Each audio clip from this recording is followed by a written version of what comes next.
In other news tonight, the feds are investigating a deadly plane crash in the Lehigh Valley. The crash this afternoon in an Allentown suburb killed one of the two people on board the plane. The other was badly hurt. It crashed right in a suburban yard very close to a house. The small plane took off from Queen City Airport before it went down around 1:30. 69 News reporter Hannah O'Reilly is joining us in the studio with more tonight. Hannah.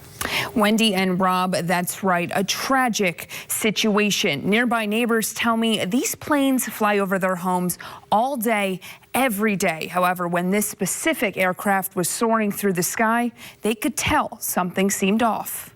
I knew something wasn't right at all. Jeffrey Dishnett was in his Salisbury Township driveway Wednesday, listening to the planes from Queen City Municipal Airport fly over his head. I'm used to the planes going over all the time. It was typical.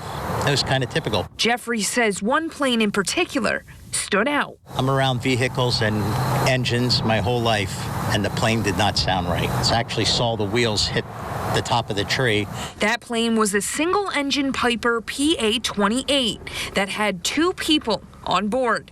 Moments after Jeffrey heard it, it crashed nearby on the 1400 block of Keystone Avenue in Salisbury Township. Alan Desris lives next door and heard it all. Just heard a loud crash. Sounded like something got hit pretty hard. Heard someone yell for help. We kind of ran over, and then the plane was on fire and ended up kind of exploding. When crews arrived, one person was found dead, and the man who was yelling for help from the cockpit was pulled from the wreckage and survived.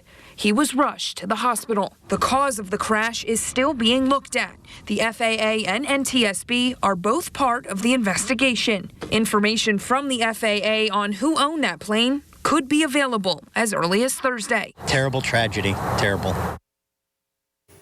Now, today's incident happened very close to a crash we reported on back in 2015. That plane was also flying from Queen City Airport and had to make a crash landing in the Little Lehigh Creek, just a mile from today's crash site.